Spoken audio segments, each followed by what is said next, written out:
ग्रामीण फ्रांस में वर्जिनी अपने मृत पति के टिड्डी फार्म की पूरे दिन और कभी कभी रात में भी देखभाल करती है।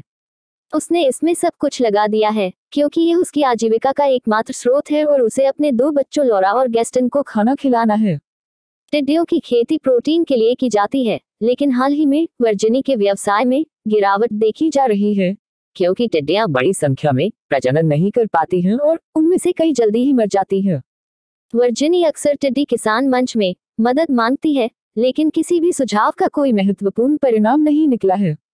वर्जिनी व्यवसाय के प्रति इतनी जुनूनी है कि उसके पास अक्सर अपने बच्चों के लिए समय नहीं होता है। जब गैस्टन को फुटबॉल अभ्यास के लिए ले जाने की आवश्यकता होती है, तो वह लॉरा को उसके साथ ले जाने के लिए कहती है। लॉरा को इससे नफरत है, न केवल इसलिए कि उसकी मां को उनके साथ समय बिताना चाहिए, बल्कि इसलिए भी क्योंकि सार्वजनिक रूप से रहने से वह मूर्ख किशोरों का निशाना बन जाती है जो कीड़ों के साथ रहने के लिए उसका मजाक उड़ाते हैं। एक दोपहर वर्जिनी के पास एक संभावित ग्राहक आता है जो नाश्ते के लिए कच्चे माल के रूप में बड़ी मात्रा में टिड्डियां खरीदना चाहता है। हालांकि वर्जिनी के पास वादा किए गए 6 में से केवल 4 बक्से हैं, इसलिए वह आदमी छूट की मांग करता है।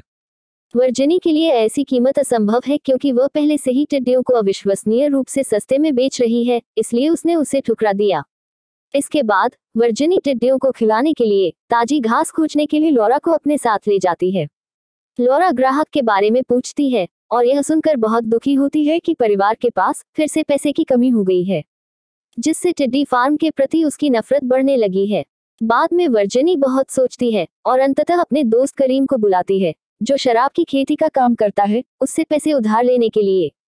शुक्र है कि करीम मदद करने और रहस्य बनाए रखने के लिए सहमत हो जाता है, लेकिन जैसे ही वर्जिनी फोन काटती है, करीम कुछ दोस्तों को यह देखने के लिए बुलाता है कि क्या वे वर्जिनी के उत्पादों को खरीदने पर विचार करेंगे। अगले दिन लॉरा अपने एक सहपाठी द्वारा अपलोड किया गया एक वीडियो देखते हैं, जिसमें वे घृणित कीड़े पालने और खेत के प्रति नफरत को बढ़ावा देने के लिए लॉरा और उसके परिवार का मजाक उड़ाते हैं।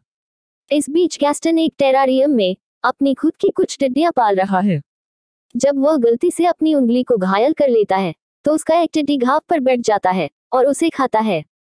दोपहर में वर्जिनी अपने बच्चों को अपने साथ शहर ले जाती है, जहां वह विभिन्न किराने की दुकानों में अपने टिड्डी स्नैक उत्पाद पेश करती है। जब लॉरा कार में इंतजार कर रही होती है, तो वह उस लड़के को देखती है जिसने उसे शर्मिंदा करने के लिए वह वीडियो पोस्ट किया था। लॉरा उसके पास जाती है और लड़ाई शुरू कर देती है, जिसके परिणामस्वरूप लड़का आसानी से लॉरा के चेहरे पर मुक्का मार देता है। इससे पहले कि यह और खराब हो, वर्जिनी आती है और लॉरा को अपने साथ ले जाती है। जब वे घर जाते हैं, वर्जिनी लॉरा से उसके रवैये के बारे में बहस करती है। जब वह बताती है कि वह दूसरों के सामने एक सनकी की तरह महसूस करती है, तो वह उसकी बात नहीं सुनती है। इसके बाद वर्जिनी को एक ग्राहक का फोन आता है जो बड़ी मात्रा में टिड्डियां खरीदना चाहता है, लेकिन वह बहुत अच्छी कीमत नहीं देता है, इसलिए वर्जिनी इस बारे में सोचने का वादा करती है। फिर वह लॉरा की जांच करने जाती है और उसकी स्थिति को देखते हुए वह निर्णय लेती है कि उसे कुछ करना होगा।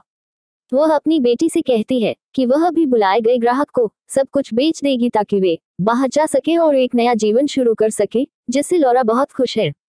अगले दिन स्कूल में वर्जिनी वीडियो में दिख रहे लड़के के पास जाती है और उसे बताती है कि जल्द ही वह चली जाएगी और अब उसका बदसूरत चेहरा नहीं देखेगी।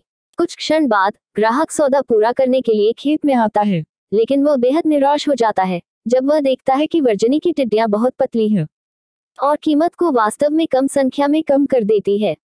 इससे वर्जिनी क्रोधित हो जाती है और वह बेचने से इनकार करते हुए तुरंत उस लड़के की कार से टोकरे बाहर धकेल देती है। उसका मूड तब खराब हो जाता है जब वह आदमी कहता है कि वह केवल इसलिए आया क्योंकि करीम ने उससे कहा था, और वर्जिनी को पता चलता है कि लोग दया करके उससे खरीदारी कर रहे हैं। अब स्थिति को संभालने में सक्षम नहीं होने पर वर्जिनी टिड्डी के तंबू में जाती है और पूरे स्थान को अनियंत्रित क्रोध से नष्ट करना शुरू कर देती है।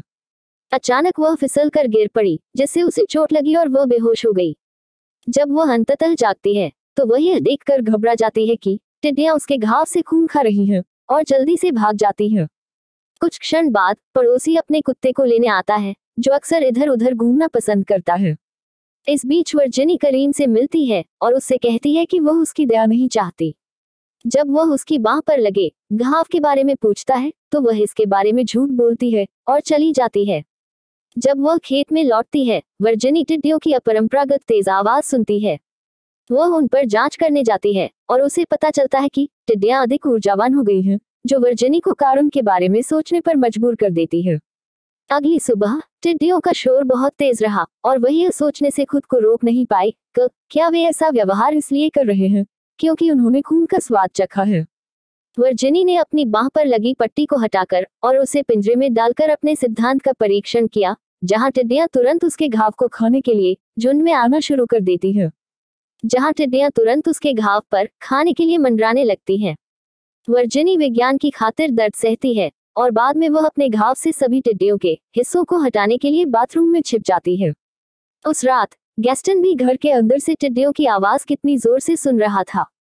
अगली सुबह वर्जिनी पिंजरे में प्रवेश करने से पहले विशेष सुरक्षात्मक कपड़े पहनती है। एक और भोजन सत्र से बचना चाहती है। वो यह जानकर आश्चर्यचकित रह गई कि टिड्डियां न केवल मोटी हो गई हैं, बल्कि वे बड़ी संख्या में तेजी से बढ़ रही हैं। अंततः अपने प्रोजेक्ट को फलता फूलता देखकर उत्साहित वर्जिनी ने करीम की मदद से नए तंबू बनाना शुरू कर दिया। जब लॉरा यह देखती है तो वह बहुत परेशान हो जाती है, क्योंकि अगर उसकी मां इसे बेचने के बजाय व्यवसाय का विकास कर रही है तो इसका मतलब है कि उसने झूठ बोला है और वे इसे नहीं छोड़ेंगे। दूसरी ओर गैस्टन इतनी बड़ी टिड्डियों को देखकर उत्साहित होता है और अपनी मां से इसका रहस्य पूछता है, लेकिन वर्जिनी उसे बताती है कि उसने उन्हें अजमूद खिलाया है। वह गैस्टन को इनमें से कुछ टिड्डियों को अपने संग्रह के लिए ले जाने की अनुमति देती है, लेकिन जब वह रात के खाने के दौरान मेज पर उनमें से एक के साथ एक बॉक्स छोड़ देता है तो लॉरा उसे अपनी मुट्ठी से तोड़ देती है और अपनी मां पर झूठ बोलने का आरोप लगाती है। एक बहस शुरू हो जाती है और जब वर्जिनी बताती है कि उसे कर चुकाना है तो लॉरा मेज छोड़ देती है। इस बीच गैस्टन के विवरियम में नई टिड्डियां पुरानी टिड्डियों को खा जाती हैं। यह सुनिश्चित करने के लिए कि सब कुछ सुचारू रूप से चले, वर्जिनी शाम को पिंजरे में लौट आती है और टिड्डियों को अपना खून देती है ताकि उनकी गुणवत्ता में सुधार जारी रहे। वहां कीड़ों से घिरी रहने से उसकी हालत इतनी हिल जाती है कि नहाने से भी समस्या का समाधान नहीं होता, इसलिए बाद में वो करीम से मिलने जाती है, जो अपनी ही फसल को लेकर परेशान है। किसान होने के कारण आने वाली परेशानी को दोनों साझा करते हैं। जब तक टिड्डियां कटाई के लिए तैयार हो जाती हैं, अंतिम परिणाम बहुत ताज़ा और भरपूर होता है, इसलिए वर्जिनी अपने उत्पाद को फिर से पेश करने के लिए ग्राहक के पास वापस जाती है। इस बार आदमी उचित मूल्य पर खरीद कर खुश है और भविष्य में और अधिक चाहता है। खेत पर वापस पड़ोसी देखता है कि कैसे अधिक तंबू दिखाई देते रहते हैं, न जाने क्या सोचें। चून की टिड्डियों को लगातार अपने खून से खिलाना असंभव है, वर्जिनी ने कसाई की दुकान से ताज़ा खून की बोतलें खरीदना शुरू कर दिया, जिन्हें वे सीधे खेत में पहुंचाते हैं।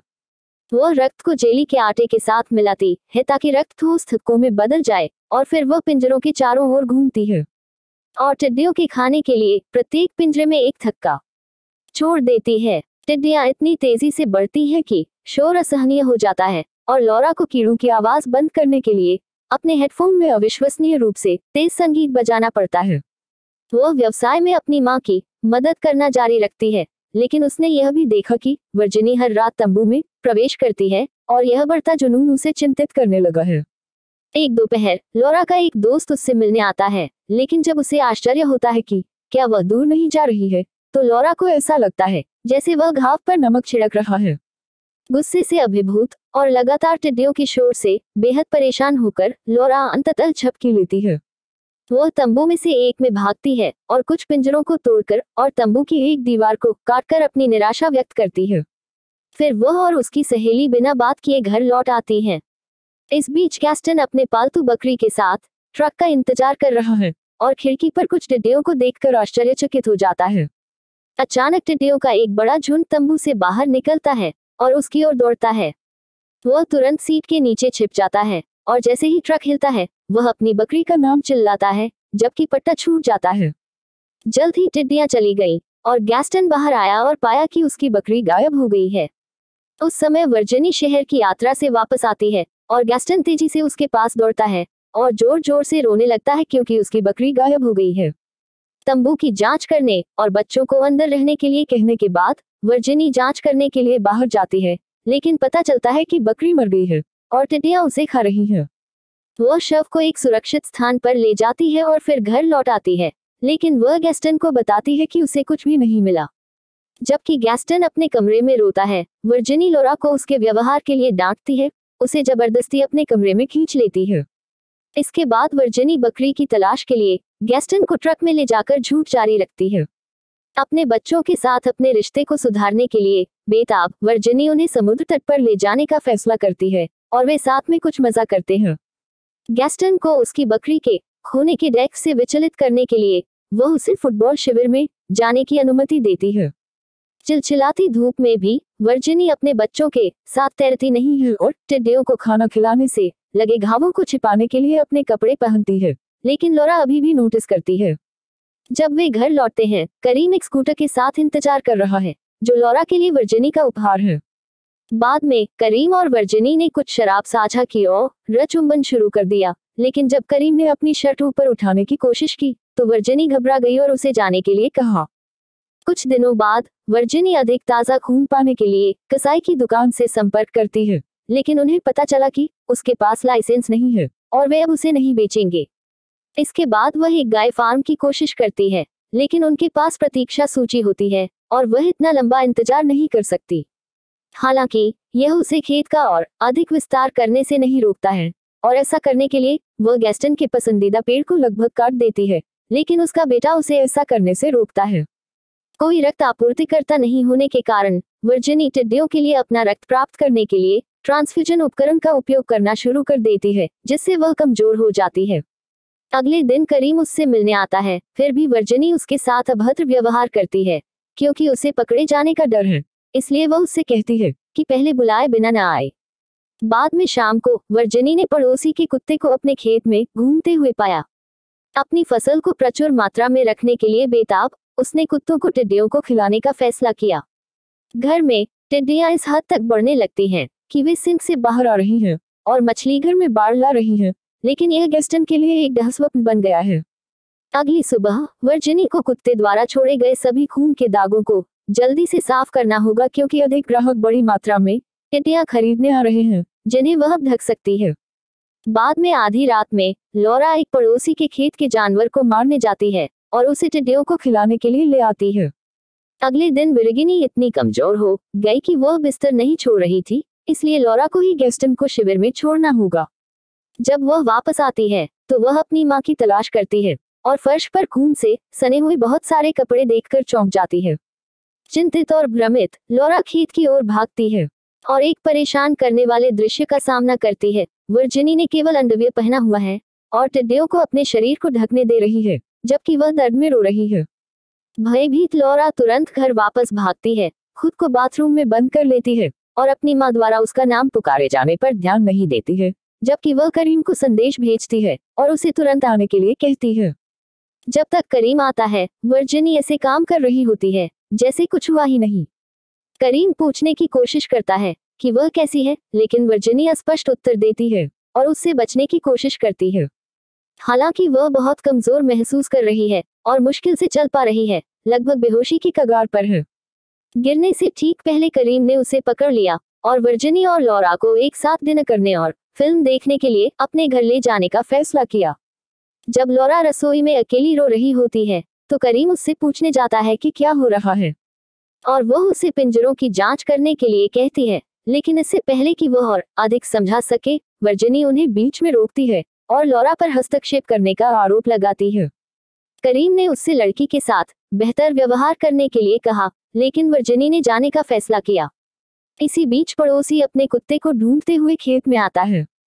वह सुनता है कि टिड्डियां सामान्य से अधिक शोर कर रही हैं और तंबू में प्रवेश करती है, जहां कुत्ते का कौलाओ रछत पर बहुत सारी टिड्डियां देखकर वह निराश हो जाता है। बाद में करीम महिलाओं को घर ले आता है, लेकिन जाने के बजाय वह लोरा द्वारा बताए गए रहस्य की जांच करने का फैसला करता है। जब वह तंबू में प्रवेश करता है तो उसे यह जानकर आश्चर्य होता है कि टिड्डियों ने पड़ोसी को मार डाला है और अब उसे खा रहे हैं। भयभीत और परेशान करीम टिड्डियों वाले सभी तंबुओं को जलाने के लिए तुरंत आग लगाकर कार्रवाई करता है। उसी समय वर्जिनी ने आग देखी और उसे बुझाने की कोशिश करने के लिए तुरंत बाहर भागी।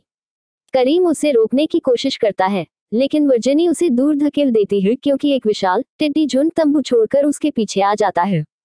करीम घर में भागने की कोशिश करता है ताकि टिड्डियां उसका पीछा कर सके, जिससे खिड़की बंद हो जाती है। वर्जिनी आग बुझाने की कोशिश कर रही है, तभी उसने लॉरा की चीख सुनी और वह भी अंदर भाग गई, जहां उसने देखा कि करीम का शव टिड्डियों द्वारा खाया जा रहा है। लॉरा घर में नहीं है, वह वास्तव में उस झुंड से बचने के लिए जंगल में भाग गई है जो उसके पीछे आ रहा है।